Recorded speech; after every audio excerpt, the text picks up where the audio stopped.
오늘 이렇게 하나님께 예배를 드리게 되는데 이 예배를 통해서 하나님 영광 받으시고 또 우리에게도 참된 평안이 있게 되기를 주님의 이름으로 축복합니다. 오늘 내게로부터 눈을 들어라는 제목으로 하나님 말씀 나누겠습니다.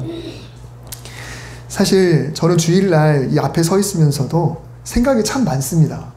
화면은 제대로 넘어가는지, 이 곡은 속도가 적절한지, 또 볼륨은 괜찮은지, 혹시 실수하진 않는지. 그러다 보니까 저도 찬송을 부르다가 때로는 가사를 놓치기도 하고 틀리기도 하고 그래요. 그러니까 이게 여러분들이 예배에 최대한 집중하게 하기 위해서 제가 앞에 서 있는데 제가 집중을 못하는 그런 상황이 늘 주일날 벌어지고 있습니다. 그나마 설교 시간만큼은 그래도 괜찮아요. 제가 그냥 설교를 하게 되니까 이 시간만큼 참 괜찮고, 나머지 그 전에 막 찬송 부르고 PPT 넘어가고 이럴 때는 저도 굉장히 분주하게 되더라고요. 그래서 혹시라도 틀릴 일이 있더라도 여러분 이해해 주시면 좋겠습니다. 그러니까 저도 하나님을 바라보며 하나님께 영광을 돌려야 되지만 이 목사라는 직분이 여러분과 또 하나님 사이에서 하나님께 예배를 잘 드리게 하기 위해서 정말 또 있는 그런 존재이기 때문에 저도 그렇지만 여러분이 하나님께 온전히 예배 드리는 그런 복된 시간들이 되었으면 좋겠습니다. 예수님께서 어떤 말씀들을 하시게 되면요, 때로는 딱 표적을 정해서 너 들어 라고 하신 말씀들이 참 많습니다. 이 말씀들은 제자들 너희들에게 하는 이야기야. 이 말씀은 이 바리새인 너희가 들어야 돼. 이 말씀은 이 제사장들이 들어야 돼. 이 말씀은 여기 많은 군중들, 평범한 사람들, 가난한 사람들, 약한 사람들 너희가 들어야 돼. 이렇게 표적을 정할 때가 많이 있어요. 오늘 말씀은 소위 탕자의 비유라는 제목으로 잘 알려진 그런 말씀이죠. 잘 알고 있는 비유지만 간단하게 내용을 다시 한번 쭉 훑어보자면, 한 부잣집에 두 아들이 있었습니다. 아들이 둘이 있는데라고 했으니까 셋째, 넷째는 없었던 것 같아요. 그 중에 둘째 아들이 먼 훗날에 아버지가 세상을 떠나게 되면 그때쯤에 받게 될 그 유산을 미리 달라고 요구를 해서 먼 나라로 떠나갑니다. 거기서 그 유산을 펑펑 쓰다가 다 탕진하고 먹을 것조차 없는 그런 밑바닥 삶을 살게 되지요. 그러다 어느 날 풍족한 집이 생각나서 내가 그 집은 그래도 먹을 게 많으니까 종으로라도 가서 살아야겠다라고 집으로 돌아가서 자기 의도와는 달리 먼 발치부터 마중 나와 있는 아버지를 통해서 아들의 신분을 회복하고 잔치하고, 또 이를 시기한 큰 아들이 불평하다가 아버지에게 한 소리를 듣고 이 비유가 끝나게 되죠. 이 비유도 들어야 할 사람이 정해져 있습니다. 오늘 누가복음 15장 1절에서 3절을 보면은 모든 세리와 죄인들이 말씀을 들으러 가까이 나왔는데 그 모습을 바리새인과 서기관들이 보면서 수군수군 하는 거예요. 아니, 이 사람이 왜 죄인을 환영하고 그들과 만나고 그들과 함께 식사를 하는가 라고 수군거리자 예수님께서 그들에게 이 비유로 이르시되 라고 말씀하신 거예요. 그들에게 표적이 정해졌습니다. 즉 수군수군하는 사람, 바리새인들, 제사장, 아니 서기관들, 이런 사람들이죠. 그래서 이 비유로 하신 말씀 중에 세 가지가 있었죠. 첫째는 우리가 잘 알고 있는 잃은 양의 비유였고요. 둘째는 잃은 드라크마에 대한 비유였고요. 그리고 그 다음이 바로 오늘 말씀 잃은 아들 탕자의 비유입니다. 자, 그렇다면 분명히 그들에게 하신 말씀, 즉 예수님께서 약자들과 함께한다고 수군거리는 바리새인과 서기관들에게 뭔가 깨닫게 하기 위한 그런 분명한 목적을 가지고 이 비유를 들었다라는 것이죠. 그러면 세 번째 비유에서 누릴 것 다 누리던 큰 아들이 회심하고 겨우 찾아온 둘째 아들이 좋다고 아버지가 그 아들에게 뭔가를 해주니까 그런 사람을 도저히 받기가 어렵다라고 하는 그런 목적, 그런 바리새인과 서기관들, 어떻게 저런 사람들을 받아들일 수 있는가라고 하는 그 사람들에게 책망하려는 예수님의 목적이 가장 컸습니다. 그러면 그 비유를 옆에서 듣고 있던 사람들, 그 자리에 바리새인과 서기관과 반대되는 죄인들, 모든 세리, 대다수의 보통 사람들, 약한 사람들은 이 비유를 왜 들어야 될까요? 아이고 좋다, 아이고 속이 다 우려나다, 아이고 예수님 저 사람들한테 저런 이야기 하네, 아이고 좋아. 우리가 그렇잖아요. 누가 나를 혼내고 있는데 옆에 더 높은 사람이 와가지고 내가 보는 앞에서 그 사람을 막 혼내는 거예요. 그러면은 속이 다 후련하지 않습니까? 저 사람 혼내고 있어. 지금 그 더 높은 상사가 나를 그 상사를 혼내는 것은 나하고는 상관없고 저 사람하고만 하는 이야기야. 나는 상관없어. 예수님이 과연 그렇게 하나님 말씀을 전하셨을까요? 그리고 이 말씀을 읽는 우리는 또 어떨까요? 우리가 만약에 바리새인이나 서기관이 돼서 약한 사람들, 또 연약한 사람들, 뭔가 좀 부족한 사람들을 날마다 비난하고 저런 사람이 교회에 온다고, 저런 사람하고 어울리면 안 돼, 늘 이렇게 이야기하고 있다면 이 비유를 아이고 나한테 하신 말씀이구나 라고 들으면 되겠지만 우리는 사실 대부분 그렇지는 않잖아요. 그렇다고 한다면 이 2000년이라고 하는 세월이 지난 이때에 이 말씀은 우리하고는 전혀 상관없는 그런 비유의 말씀인가? 라는 것입니다. 우리는 과연 바리새인과 서기관의 입장에서 이 말씀을 읽어야 되는가? 아니면 약한 사람의 입장에서 이 말씀을 읽어야 되는가? 늘 모든 말씀은 바로 우리를 향한 말씀이에요. 누구 들으라고 하신 말씀 같지만 사실은 그 말씀이 우리 모두에게 하시는 말씀이기도 합니다. 그렇다면 우리는 때로는 바리새인과 서기관 같은 입장이 되어서 나에게 그런 연약함이 있구나 라고 이 비유의 말씀을 듣기도 하고, 때로는 연약한 사람들의 입장이 되어서 또 이 비유의 말씀을 듣기도 하고, 때때로 변화무쌍한 오늘 하나님이 나에게 주신 그 말씀을 통해 하나님이 나를 깨닫게 하시는 그 의도를 늘 묵상하면서 하나님 말씀을 읽어나갈 때 새롭게 이 말씀을 살아 운동력 있게 나에게 다가오게 되는 것이죠. 둘째가 유산을 미리 달라고 했지만요. 여러분 이거 자세히 설명 안 드리겠지만 살아있을 때 부모님이 아직도 젊으시고 건강이 괜찮으신데 유산을 달라는 것은 유대인의 전통 안에서 큰 신뢰입니다. 아버지 돌아가세요 빨리, 이거하고 똑같은 거거든요. 근데 이 아버지는 12절에 보면 그 살림을 각각 나눠주게 됩니다. 그 살림을 각각 나눠주었다. 근데 둘째는 그 유산을 가지고 나갔고, 첫째는 유산을 받았는데도 집에 남아 있었습니다. 그러니까 우리는 둘째만 유산 받고 나간 걸로 생각하는데 이 비유는 그렇지 않아요. 첫째도 유산을 그때 받았어요. 둘째도 유산을 받았어요. 각각 나눠줬습니다. 아니면 큰아들한테는 너는 나하고 같이 쓸 거니까 넌 나중에 줄게, 그렇지 않았어요. 이미 큰아들도 유산을 챙겼습니다. 작은아들도 유산을 챙겼어요. 근데 이 유산을 나누는 것을 그 당시 문화 속에서는 이렇게 장자와 차자의 차별이 엄청나게 많죠. 근데 율법에서는 나름대로 규정해 놓고 있는 게 있어요. 첫째는 3분의 2, 둘째는 3분의 1 이렇게 나름대로 규정을 하고 있습니다. 신명기에 보면 그런 말씀이 있어요. 제가 만일 큰아들이라고 한다면 그 엄청난 금액으로 뭘 했을까? 그거는 그냥 무슨 요즘 은행처럼 혹은 뭐 투자해가지고 뭐 그걸 불릴 일이 있겠습니까? 그냥 아버지하고 같이 그냥 그걸 갖고 내가 있을 건가? 아니면 내가 그냥 독립할까? 고민을 했을 것 같아요. 제가 만약에 작은 아들이라고 한다면 이걸로 충분하다라고 갔을까? 아니면 그래도 아버지 옆에 있으면 적어도 숙식비는 덜 들 테니까 여전히 여기 있을까? 이걸 선택했을까? 참 고민했을 것 같긴 해요. 그런데 결론적으로 큰아들은 아버지의 곁을 떠나지 않았고 거기서 꾸준히 일을 했습니다. 여러분, 저와 여러분이 하나님께 받는 것들은 다 다릅니다. 그런데 그 받은 것을 어떻게 사용하느냐라고 하는 것은 개인의 믿음의 차이죠. 믿음의 차이, 또 어떤 성품의 차이, 열정의 차이입니다. 그것은 바로 내 문제예요. 하나님께 무엇을 받느냐가 문제가 아니라 내가 받은 것을 어떤 마인드로 내가 대하고 있는가. 받은 것이 많아도 하나님을 위해 사용하는 사람이 있고 그렇지 않은 사람이 있고요. 반면에 받은 것이 적어도 역시 하나님을 위해 사용하는 사람이 있고 그렇지 않은 사람이 있습니다.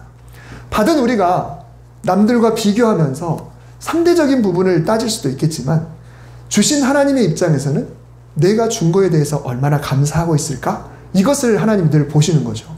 더 나아가 하나님께 내가 받은 것을 그것을 보는 것이 아니라 나에게 주신 하나님 자체를 바라볼 수 있는 믿음이 있다고 한다면 하나님이 나에게 주신 그것과 상관없이 우리는 하나님을 사랑하면서 하나님께 헌신하면서 살 수가 있게 되겠죠. 지금 우리는 성도로서 누구나 하나님 앞에 내가 죄인이라는 것을 알고 있습니다. 물론 계속 꼬치꼬치 캐물으면서 당신은 죄인이 지금 그러면 기분은 안 좋은 건 사실이지만, 그러나 하나님 앞에 우리는 늘 부족하고 죄인이라는 것을 알고 있습니다. 근데 세상 법은 어떤가요? 길 가는 사람이 죄인인지 아닌지 우리 몰라요. 그 사람이 전과가 있는지, 혹은 전과는 아니더라도 벌금이라도 물었던 적이 있는지, 딱지라도 뗀 적이 있는지 우리는 모릅니다. 그 사람이 뭘 달고 다니지는 않잖아요. 겉으로 보면 몰라요. 죄수복을 입거나 혹은 수갑을 차고 있지 않으면 우리가 어떻게 알 수 있겠습니까? 가끔 공직자들을 세울 때 청문회를 하잖아요. 청문회를 하기 전에는 그 사람이 아무런 잘못도 없는 정말 청렴결백하고 지금까지 그 길을 잘 걸어온 사람인 것 같잖아요. 근데 청문회에 들어가 보면 이 사람이 정말 까고 그러니까 너무너무 엄청난 죄를 저지른 것을 보게 되죠. 우리는 외모만 가지고는 절대로 알 수가 없습니다. 그러나 제가 자주 드리는 말씀처럼 예수님 당시에는 그렇지 않았죠. 예수님 당시에는 그 당시의 율법의 규정에 의해 죄인인지 아닌지가 나름대로 어느 정도 표가 났다는 거예요. 왜요? 그 사람이 세리복장을 하고 있으면 저 사람은 죄인이에요. 저 사람이 사마리아의 사람의 그런 언어를 사용하고 있으면 그 사람은 그냥 죄인이 되는 거예요. 그 사람이 만약에 몸의 외적으로 뭔가 좀 불편한 모습, 장애가 좀 있어 보인다 그러면 그 사람은 죄인이에요. 장애를 가지고 성전에 못 들어가니까. 성전에 못 들어가는 사람은 죄인이 되는 거 아니겠습니까? 그래서 성경에 보면 바리새인과 서기관들이 예수님이 세리와 죄인들과 함께하는 모습을 봤다라고 했어요. 세리가 세리 복장이니까 예수님과 함께하는 것은 보면 보이겠지만 죄인들은 도대체 누군지 우리는 모르겠지만은 그 당시 문화 속에서는 아, 저 사람은 죄인인데 라는 게 나름대로 얼추 진작이 됐다라는 것이죠. 그런 상황에서 이 사람이 이스라엘 땅에 살고 있는 한 죄인이다라는 게 그게 문제라는 것입니다. 만약에 그 사람이 오늘날 우리나라에 살고 있다 그러면 죄인일까요? 아닐까요? 아니잖아요. 목발을 짚고 있다고 죄인인가요? 아니에요. 근데 그 당시 그 시대에 그곳에 살고 있었기 때문에 죄인인 것이죠. 그게 굉장히 어려운 것입니다. 이들이 죄인이 아니려면 방법이 뭐가 있을까요? 일단 병이 나아야 돼요. 그러면 성전에 들어갈 수 있으니까 죄인이 아니겠죠. 아니면 직업을 바꿔야 돼요. 부정한 것을 만지는 그런 직업에서 안 만져도 되는 직업으로 바꾸면 돼요. 아니면 뇌물을 주고 제사장들에게 죄인이 아니라고 인정을 받아야 돼요. 그것도 아니라면 어떤 방법이 있을까요? 종교로 인해서 죄인이 아니어도 되는 세상. 유대교만 아니면 죄인이 아닐 수 있는 나라. 유대교와는 상관없는 먼 나라로 떠나면 됩니다. 국경을 건너서 거기 가면은 상관없잖아요. 헬라 문화권, 당시 헬라 문화권의 도시로만 가면은 돼지를 만지든지 가죽을 만지든지 죄인이라고 할 사람들이 누가 있어요. 근데 불과 몇 킬로 사이에 이스라엘 땅에 있기 때문에 이들이 돼지를 만지니까 죄인이 돼버려요. 가죽을 만지니까 죄인이 돼버려요. 환자가 와가지고 피고름을 짰더니 죄인이 돼버리는 거예요. 조금만 가면 죄인이 아니지 않습니까? 그런데 문제는 뭐냐면 돈이 없죠. 그 당시에 전쟁으로 피폐해진 대부분의 유대인 이스라엘의 가난한 사람들은 병에서 낫고 싶어도 좋은 직업을 갖고 싶어도 신세를 벗어나려고 해도 이 모든 것에는 드는 돈도 있고 나름대로의 종교적인 갈등도 있기 때문에 그래서 그곳에서 비난받으면서 죄인 취급받으면서 어쩔 수 없이 살아가고 있었습니다. 자, 그런데 이 둘째 아들에게 돈이 생겼습니다. 그리고 그 돈으로 먼 나라에 갔어요. 종교도 죄인의 규정도 차별도 없는 나라, 돈만 있으면 마음껏 살 수 있는 헬라 문화권인지 모르겠지만 먼 나라로 갔습니다. 이것이야말로 세리나 죄인들이 원래는 속에서 꿈꾸고 있는 그런 나라라는 것입니다. 여러분, 허랑방탕이란 말이 뭔가요? 우리가 이 탕자가 가서 허랑방탕했다라고 그런 이야기를 하는데, 이 허랑방탕이라는 것은 하고 싶은 것 마음껏 하고 사는 것입니다. 허랑방탕이라는 단어 자체가 주는 뉘앙스는 부정적이잖아요. 마음 그냥 가서 제 멋대로 산 것이 허랑방탕인데, 이것을 조금만 바꿔보면 사고 싶은 거 다 사도 되고, 먹고 싶은 거 다 먹어도 되고, 입고 싶은 거 다 입어도 되고, 즐기고 싶은 거 다 해도 되고, 하고 싶은 거 다 하는 것, 남들이 볼 때는 나쁠 수도 있지만 내가 하고 싶은 대로 즐기는 것, 이것이 바로 허랑방탕이다라는 것입니다. 사실 여러분, 우리에게도 그런 욕망이 있습니다. 허랑방탕까지는 아니어도 마음껏 뭔가를 해보고 싶은 그런 욕구가 누구에게나 있을 겁니다. 제가 언젠가도 말씀드렸나요? 저는 로또를 제 돈으로 한 번도 구입해 본 적이 없어요. 가끔 누군가가 이번 주 토요일 날 좋을 수도 있으니까 한번 꿈꿔봐 하고 주는 경우가 있잖아요. 또 가끔 이걸 하나 사가지고 담아가지고 주는 경우도 있잖아요. 안 되더라고요. 근데 제가 제 돈 주고는 안 사요. 왜 안 샀을까요? 제가 제 돈 주고 사면 무조건 1등 될 것 같아가지고 그러면 제가 목회를 때려칠 거 어느 날 제가 이 교회 주일날 되는데 안 나타날 수도 있을 것 같은 그런 마음이 들어서 제가 제 돈으로는 로또를 안 사요. 그런데 솔직히 부럽습니다. 로또 1등 당첨된 사람들, 그 사람들의 스토리 보면은 1등 된 사람이 쫄딱 망했다 그런 이야기를 듣지만 사실은 부러워요. 그렇게 마음껏 써보고 망해보는 것도 한 번쯤 해보고 싶은 생각이 든다라는 생각도 가끔은 해봅니다. 여러분, 정말 우리는요, 허랑방탕은 아니어도 그래도 먹고 살기 위해, 주변 사람들에게 또 손가락질 당하지 않기 위해, 무시당하고 싶지 않아서, 어떻게 해서든지 내 거 날리고 싶지 않아서, 또 가족들과 함께 살고 싶어서, 또 주님께 헌신하고 싶어서 물질과 건강과 자녀의 승진이나 번창이나 이런 것들을 구하면서 살아가고 있습니다. 이런 성도님들을 보면 정말 저도 그 기도에 힘을 보태서 함께 기도해 주고 있어요. 하나님, 저는 꿈꾸지 않게 해주세요. 저 이렇게 기도하지 않습니다. 하나님 잘 되게 해주세요. 그분 그런 문제 있잖아요. 하나님 도와주세요. 하나님 도와주세요. 물론 그보다 더 초월하는 믿음도 중요하지만 그래도 하나님은 우리에게 늘 좋은 것 주기 원하시는 분이시라는 걸 우리가 믿기 때문에 그것을 위해서 기도하고 있습니다. 비유를 듣던 죄인들이, 예수님이 바리새인과 서기관들에게 이 비유에 말씀하실 때 그들을 꾸짖으시라고 하는 이야기인데 듣고 보니까 둘째 아들이 부러워요. 그 많은 유산을 갖다가 먼 나라에 가서 펑펑 쓰는 것 듣고 보니 자기들이 그렇게 하고 싶은 그런 거 아니겠습니까? 너무너무 힘들어서 너무너무 하고 싶은 그런 거였죠. 그런데 13절에서 14절 말씀에 보면은 이 아들이 그것을 다 없애버려요. 그리고 비로소 궁핍합니다. 다 없고 비로소 궁핍한 처지가 그들의 처지인데 잠깐 꿈을 꿨다가 다시 현실로 다시 돌아오는 이 비유를 듣다 보니까 그런 거죠. 그런 이야기를 지금 듣고 있어요. 부정한 직업을 갖고 있죠. 남이 종이 되어 있죠. 빚을 갚지 못해서 노예가 되었죠. 유대인들의 그런 사람들에게 정상적인 사람들에게 손가락질 당하고 있죠. 그렇게 하고 있는데 하필이면 예수님이 비유로 든 게 뭐였나요?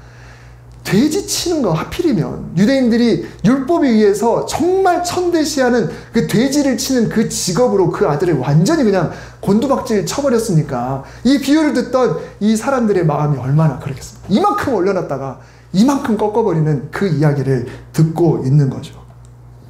여러분, 너무나 고달픈 인생이고 빨리 벗어나고 싶은 그런 인생, 고난의 연속, 회복의 기미도 없는 그런 상황에서 우리가 어떻게 해야 평안을 누릴 수 있을까? 어떻게 해야 우리가 참된 안식을 얻을 수 있을까? 오늘 이 비유 속에서 이 둘째 아들은 자기의 형편과 처지를 보면서 기가 막힌 거예요. 그런데 그 이야기를 듣는 평범한 사람들도 똑같은 마음을 갖고 있는 겁니다. 그런 상황 속에서 절대로 안식을 누릴 수 없는 상황 속에서 예수님은 우리가 안식할 수 있는 방법을 제시해 주시는 거죠. 여러분, 안식이라는 게 언제 일어날 수 있을까요? 내 형편이나 처지를 완전히 잊어버리는 순간입니다. 완전히 잊어버리는 순간. 우리가 살아가면서 내 형편과 처지를 1%도 의식하지 않을 수 있는 때가, 살면서 그런 때가 언제일까요? 아무 꿈 꾸지 않고 깊이 잘 때입니다. 그때 말고는 24시간 중에 내가 전혀 고민하지 않고 사는 때는 한 번도 없을 거예요. 1%도 고민하지 않고 참된 100% 안식을 누릴 수 있는 그런 때는 잠들어 있을 때, 그 순간만큼은 나를 전혀 생각하지 않아도 됩니다. 휴가는 일상에서의 탈출이라고 그러죠. 휴가는 그렇게 이야기합니다. 가끔 제가 이 예를 들죠. 여러분, 이 일상에서의 탈출을 휴가라고 하는 건 뭔가요? 그때만큼은 내 형편과 처지를 잊어버리는 거거든요. 내 형편과 처지를 잊어버리는 것을 우리가 휴가라고 그러고 그걸 보고 안식이라고 이야기를 하는 거예요. 근데 휴가를 갔는데도 계속 카톡이 와요. 계속 회사에서 전화가 오고 계속 연락이 오면 안식이 됩니까? 안 되죠. 내가 휴가를 갔는데 계속 가족들에게 전화가 와요. 이건 어떻게 해야 되고 저건 어떻게 하고 이 문제 해결해야 되는데 빨리 네가 해줘, 나는 잘 못해. 계속 그런 연락만 받게 되면 휴가가 아니지 않습니까? 여러분, 우리의 온전한 안식은 주님을 만난 그때에만 가능합니다. 그런데 하나님께서는 이 세상을 살아가면서 안식을 맛보라고 잠깐이라도만 맛보라고 우리에게 안식의 그런 모델을 허락해 주셨는데 그게 바로 이 주일이라는 것이죠. 물론 안식일의 주인은 하나님이십니다. 우리는 안식일에 하나님께 온전히 예배를 드리고요. 하나님을 높여드리는데 집중을 해야 합니다. 그러면 하나님만 좋으시자고 오늘 주일을 주셨을까요? 주일은 주의 날입니다. 주님의 날입니다.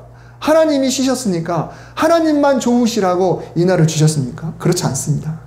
하나님을 예배하는 것만이 하나님을 위한 것일 수도 있지만 그러나 하나님을 예배할 때 하나님이 우리에게도 뭔가를 주시기 위해서 이 날을 허락하셨다는 거예요. 주중에 계속 지지고 볶고 힘들게 사는 우리에게 그래도 아이고 우리가 일주일 6일 동안에 지지고 볶고 힘들게 살았으니까 아이고 내일 주일이네 이제는 하나님께 박수 치러 가자 이게 아니에요. 하나님께 박수도 치러 가지만 그래도 이 날은 우리를 위해서도 하나님이 주셨다라는 것이죠. 재작년 봄에 제가 십계명 시리즈로 설교를 했었죠.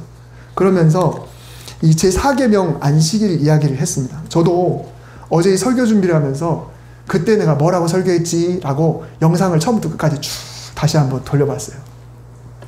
출애굽기에 보면 하나님을 안식일로 지키도록 하나님이 명령하실 때 몇 가지 단서를 드셨는데 너나 내 아들이나 내 딸이나 내 남종이나 내 여종이나 내 가축이나 내 문 안에 있는 객이라도 아무 일도 하지 말라라고 하나님이 말씀을 하셨어요. 이 말은 일을 하지 말라라는 이야기거든요. 일을 한다는 건 뭔가요? 일은 그 사람이 지금 어떤 사람인가가 달려있는 거죠. 그래서 일을 하지 않는다는 것은 곧 직무가 사라지는 것입니다. 나는 이 집에 무엇이다 라는 개념이 사라집니다. 만약에 여러분이 살림을 하는데 살림하지 말라 그러면 주부가 아닌 게 되는 거죠. 학생이 공부해야 되는데 오늘은 공부하지 말아야 돼 라고 하면 이제는 나는 난데 학생은 아닌 거죠. 내가 직장을 갖고 있는데 오늘은 하지 마 그러면 그 사람은 그 직장과 상관없는 사람이 되는 거거든요. 근데 하나님께서는 이 집 모든 사람들 가장도 가장하지 마 아내도 아내하지 마 종도 종하지 마 예? 그리고 그곳에 있는 그 객 이방인도 너 외국인 노동자 오늘 하지 마 심지어 소 너 오늘은 농사 짓지 마 넌 가축 아니야 넌 소야 이렇게 하는 날이 안식일이라는 거예요. 그러니까 안식일은 그냥 안식일을 기억하여 거룩하게 지키라 라고만 하나님이 말씀하지 않으셨어요. 그날은 올 수도 너희들이 세상 속에서 뭐 하고 사는 사람인지 그걸 좀 중단하라.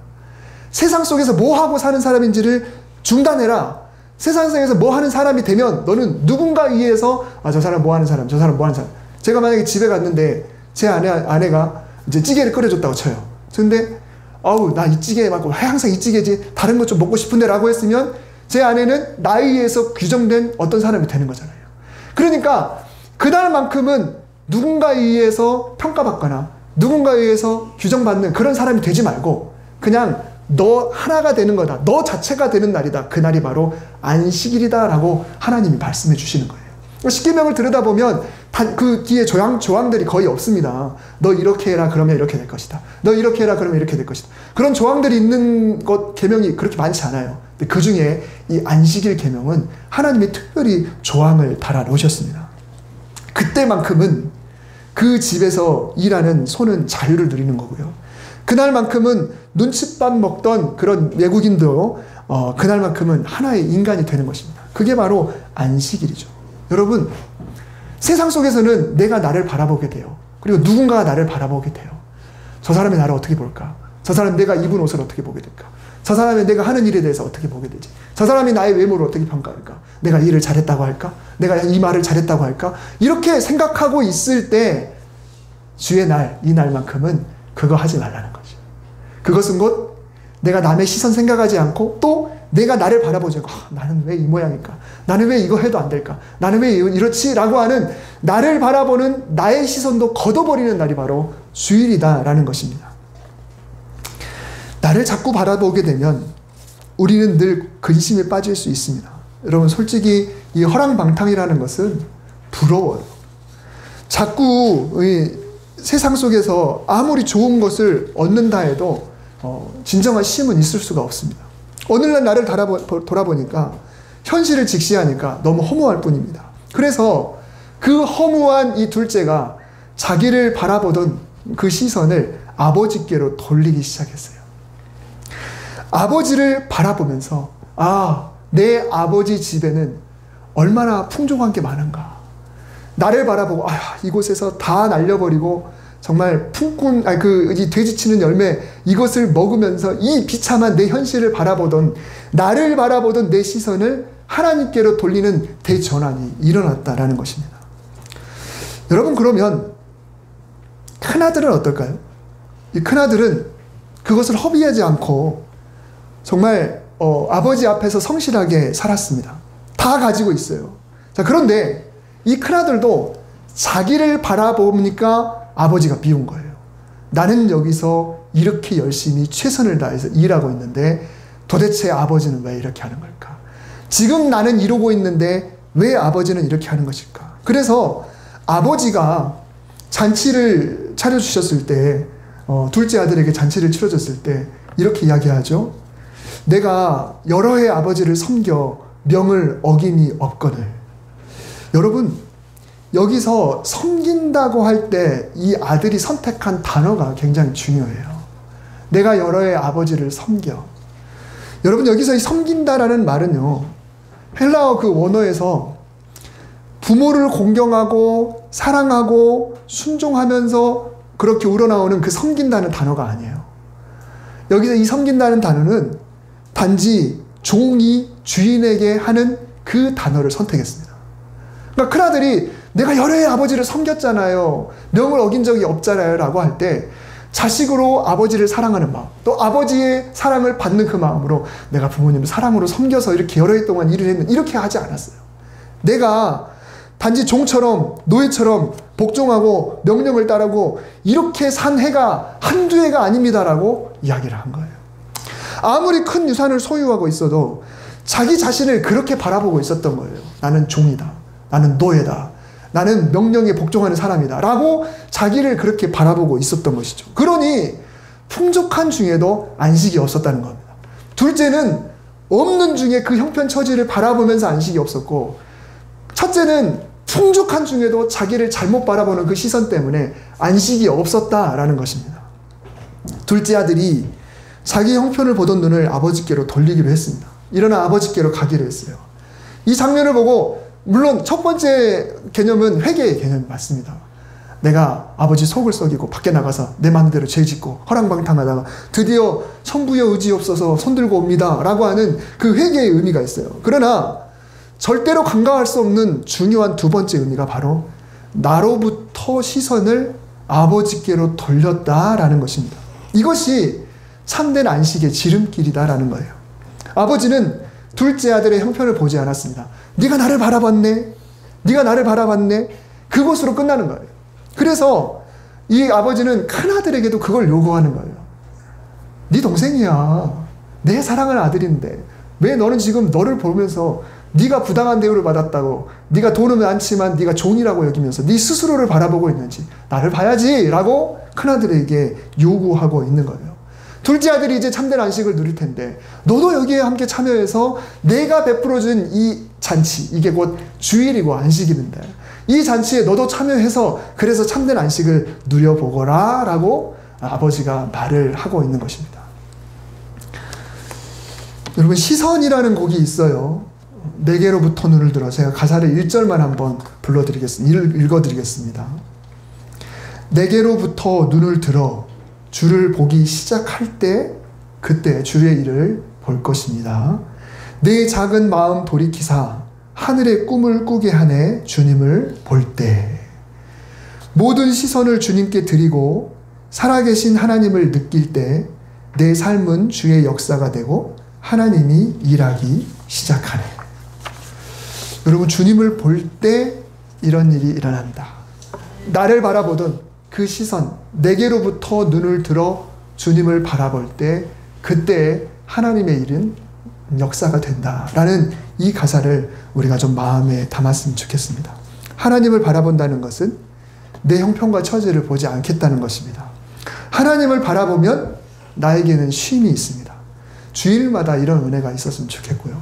또 주중에도 나를 바라보면서 힘들 때 그때 한 번씩 하나님을 바라봐야겠다.